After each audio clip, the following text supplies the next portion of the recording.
Hi, we are Antonio and Miguel Ontoria, the creators of Wanted Dead or Drunk, a card game that lets you become the best bounty hunter in the space bar. This video explains the basics of how to play. The game is for 2 to 6 players, but it will be just us in this video to make it quicker. In Wanted Dead or Drunk, you play as a team of 2 bounty hunters, competing against rival teams to get the biggest reward by capturing criminals dead or drunk in a space bar. Before anything else, you need to set up the bar. Leave room for the bar area in the center and place the pee and puke indicators to mark the restroom. Place the bar, action and customer decks nearby.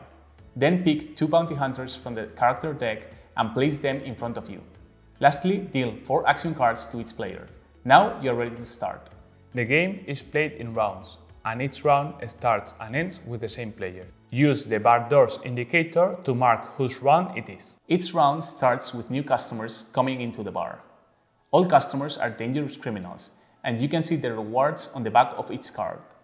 The game is over when all customers have been captured, and the player with the biggest reward stash wins. To capture criminals, you have to either take away all their lives indicated here by using the right action card on them, or to get them drunk by giving them bar cards with more alcohol levels than they can tolerate, indicated here. Once you either kill or get a customer drunk, flip the card to indicate the reward you get and add it to your reward stash. Each player's turn has 4 phases. First, you drink. After all, you're in a bar. This is called the consumption phase. Second, you perform one action with each active character. This is the, you guessed it, action phase.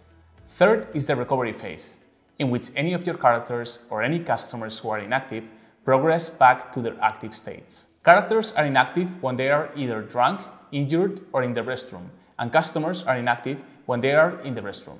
Last is the reload phase, when all players must draw enough action cards to end their turn with 4 in their hand, just like they started. Now let's run through a sample round to get a better look at how everything works. Miguel's round starts with new customers coming into the bar area. Then Miguel's turn begins with the consumption phase, so he draws a bar card. Normally, you must place the bar card on one of your characters. If the bar card adds alcohol levels, which most do, they will count towards the limit of 3 that each character can withstand. Once a character hits this limit, they get drunk. When this happens, flip the card to indicate it, and go to the puke indicator in the restroom, where you will lose a turn. In contrast, some bar cards, like the soda or hamburger, cancel alcohol levels. There are also bar cards with different effects, like coffee, which gives you an extra action in your turn. As you can imagine, you should try to avoid getting drunk yourself, while trying to funnel all alcohol or spoiled food towards customers or other players' characters. One of the ways you can do this is with the action card There, which challenges them to eat or drink a bar card.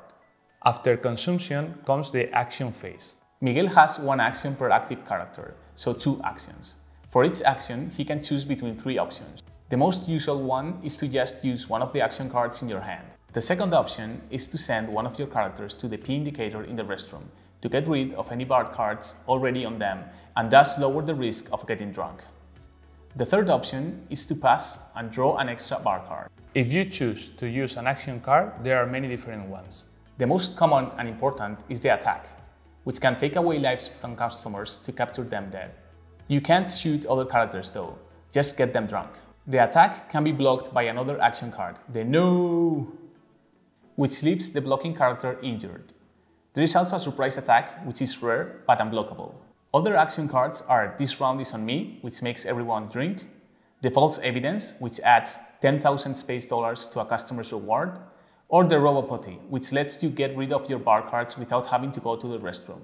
Please note that there are several more bar and action cards that we won't cover now to make this video simpler. Once you've performed all your available actions, the third phase of the turn kicks in, recovery. In this phase, all customers in the restroom advance 1 step in their recovery.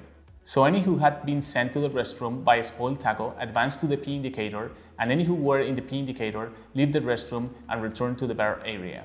For characters, only those controlled by the player whose turn it is, in this case Miguel's, advance 1 step in the recovery if they are in the restroom, or become active again if they have been injured. Lastly, in the 4th phase of Miguel's turn, Reload, all players draw as many action cards as necessary to end their turn with 4 as they started. Unless they have the action card up their sleeve, which allows them to hold more than 4.